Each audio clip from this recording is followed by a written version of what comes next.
Cara meningkatkan PDB Amerika Serikat yang tidak bisa Anda pelajari. Di setiap penghujung dan awal tahun, pembicaraan tentang PDB selalu menjadi topik hangat di dunia, seperti topik kesenjangan PDB antara China dan Amerika Serikat yang semakin melebar, atau India yang melonjak ke posisi kelima dunia. PDB Amerika Serikat telah mencapai 25 triliun dolar, menyebabkan kesenjangan PDB antara dua superpower ekonomi dunia telah melebar dari 5 triliun dolar tahun lalu menjadi 7 triliun dolar.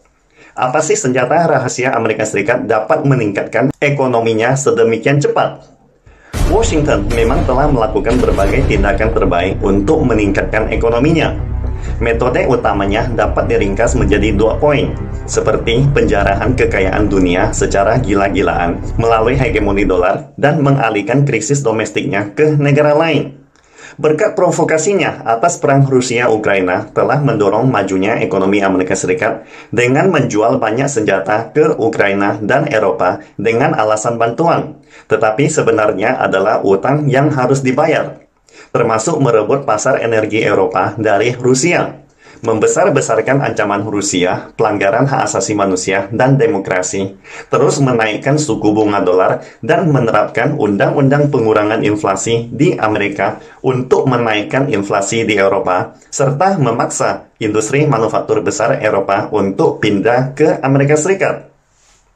Selanjutnya, di Asia, Paman Sam membesar-besarkan teori ancaman China, memprovokasi Taiwan untuk melepaskan diri dari China, menciptakan konflik regional, membentuk kelompok kekuatan dengan sekutu Asia untuk menahan kebangkitan China, memaksa TSMC menjadi milik Amerika Serikat, memaksa Jepang dan Korea Selatan untuk memisahkan diri dari rantai pasokan China, atau mencuri minyak mentah Suriah, dan sebagainya.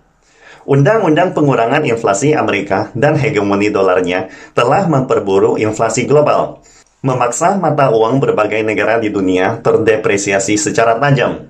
Tentu saja, Indonesia juga tidak terlepas dari malapetaka ini. Singkatnya, Paman Sam telah mencapai tujuannya untuk menjarah kekayaan di seluruh dunia. Sekarang saya ingin bertanya, negara mana yang dapat menjarah kekayaan negara lain untuk meningkatkan PDB secepat dan sebesar Amerika Serikat selain Amerika Serikat sendiri? Saya percaya satu-satunya cara untuk meningkatkan PDB bagi China ataupun negara Asia lainnya adalah dengan mengandalkan upaya kerja keras setiap hari dan peningkatan kualitas produksi dalam persaingan di dunia. Hal ini memerlukan kerjasama seluruh rakyat untuk bersatu dan mengabdikan diri pada pembangunan negara. Anda tidak dapat mengandalkan cara curang, mengorbankan negara lain demi kepentingan negara sendiri, dan sebagainya. Dengan kata lain, cara meningkatkan PDB Amerika Serikat tidak akan pernah bisa Anda pelajari.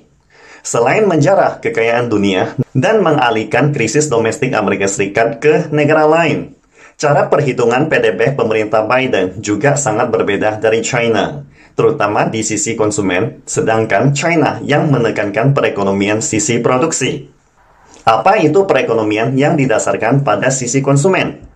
Artinya, setiap jenis transaksi akan dimasukkan dalam data PDB. Misalnya, perdagangan saham Bapak Budi yang bertransaksi 10 lot dalam satu hari.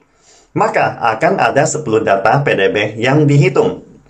Atau Bu Neni memiliki rumah yang layak untuk disewakan atau dijual, walau Bu Neni sendiri selalu tinggal di dalamnya.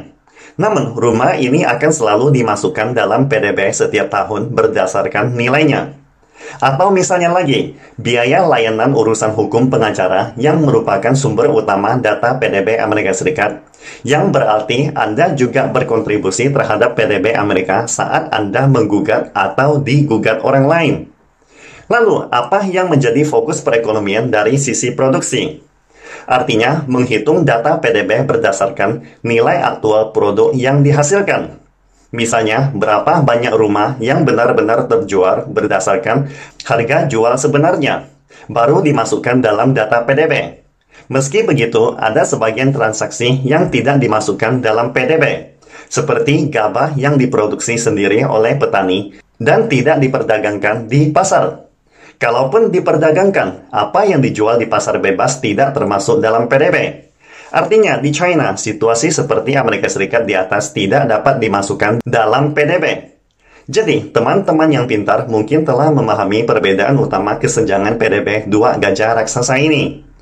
Kesimpulannya, PDB hanya merupakan indikator yang mencerminkan situasi ekonomi secara keseluruhan. Walau dapat menjelaskan perkembangan ekonomi suatu negara sampai batas tertentu, tetapi tidak dapat sepenuhnya mencerminkan situasi ekonomi suatu negara. Misalnya, ada pakar ekonomi barat mengatakan, PDB dinasti Tang, Sung, Ming maupun dinasti Qing, China saat itu telah mendominasi PDB pertama di dunia. Di mana sebenarnya pernyataan ini mungkin kurang meyakinkan. Berhubung orang-orang saat itu sama sekali tidak tahu apa itu PDB. Berhubung mereka tidak meninggalkan data relevan yang kredibel. Dengan kata lain, pencapaian PDB itu sangatlah penting. Namun, jangan sampai terobsesi dengan mitos tentang PDB. Harus diakui, penekanan gila-gilaan Amerika Serikat dalam mengerahkan seluruh kekuatan nasionalnya bersama sekutunya dalam mempolitisasi epidemi COVID tanpa peduli kematian jutaan jiwa warganya dan menekan industri teknologi tinggi China memang telah mempengaruhi pertumbuhan negeri panda sampai batas tertentu. Artinya, secara keseluruhan, rencana China untuk mencapai pertumbuhan PDB 5% pada tahun 2022 berhasil digagalkan. Oleh karena itu, administrasi Biden sangat gembira dengan hasil tindakan penindasan mereka terhadap China. Saat ini, Presiden Biden juga berusaha memberikan pukulan fatal ke China, seperti meniru provokasi perang Ukraina terhadap Taiwan. Jadi, jangan terlalu terjerat dalam masalah PDB. Di satu sisi, China harus merangkum pengalaman dan pelajaran mengatasi faktor-faktor yang menyebabkan penurunan PDB pada tahun 2022. Di sisi lain, aspek terpenting adalah menyatukan dan berfokus meningkatkan PDB China di tahun 2023. Negara-negara barat yang selalu menggunakan topik PDB dengan motif tersembunyi untuk menyangkal kebijakan melawan epidemi China dan sebagainya cukup diabaikan saja. Karena Tuhan tidak akan mengecewakan orang yang bekerja keras dan membantu negara lain untuk kemakmuran bersama. Pastikan Anda subscribe dan follow akun ini supaya senantiasa mendapatkan info terbaru tentang teknologi terkini AI berkaitan. Salam Indonesia Maju!